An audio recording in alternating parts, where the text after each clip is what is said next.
Struggling to cook in your new Ooni? Burnt pizzas, uneven bakes, toppings on fire? Trust me, I've been there. Here are 10 beginner tips I wish I knew before I ever fired mine up.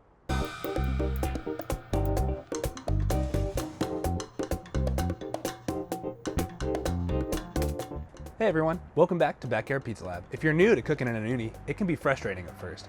I know I've burnt more pizzas than I care to count learning how to cook in this thing. So today, I'm going to show you 10 more beginner tips I wish I knew before I started cooking with my Ooni oven. And hey, if you haven't already, be sure to subscribe. I post new Ooni tips, tricks, and recipes right here on the channel, each and every week. Every Ooni has 3 basic heat zones. The front's the coolest, perfect for launching. The middle's going to give you the most balanced bake, and the back is where the flame hits the hardest and browns the fastest. Once you understand these zones, you get way more control over how your oven cooks. After you launch a pizza, the stone loses a ton of heat. Be sure to give it enough time to recover before launching the next one. Monitor temp with an infrared thermometer to be sure you're back at it. Most beginners use AP flour for launching, but finely ground semolina is a game changer. It's going to burn less, stick less, and give you way more control during shaping and launching. The gentler you are with your dough, the better your crust is going to be. Lift it from underneath, support it with your fingertips and back of your hands, and avoid pressing all the air out. That's how you get an airy, puffy cornicione. Unless, of course, you don't want that, which I'm not sure why you wouldn't, but then do whatever you want. Push the crap out of it. Get all that air out of there.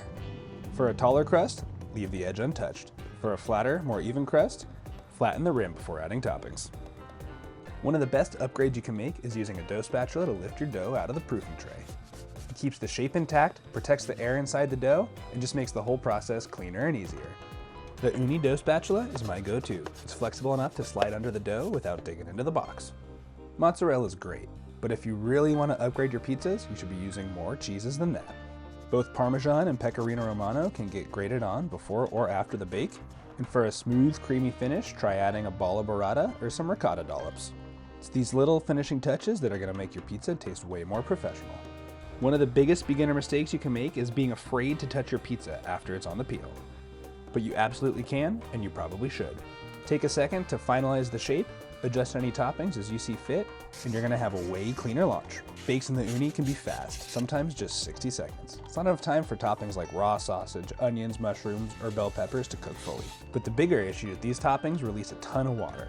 That moisture spreads across the top of the pizza, keeping the cheese from browning and causing the top to bake super unevenly. And if you try to cook longer, you just burn the crust.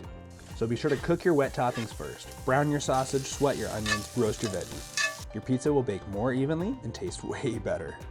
But if you ever do feel like your crust is done, but the toppings need just a bit more time, you can use a technique called doming to finish them off. Lift the pizza towards the top of the oven and let the radiant heat finish melting the cheese, crisping the toppings, or cupping those pepperoni. It just takes a few seconds. Keep it too long and well, things might go south on you. Hopefully these tips help you feel a bit more confident when you go to bake your next pizza. If you haven't already, be sure to subscribe to Backyard Pizza Lab and check out my other Ooni tip video. There's a ton up there to help you make better pizza right away.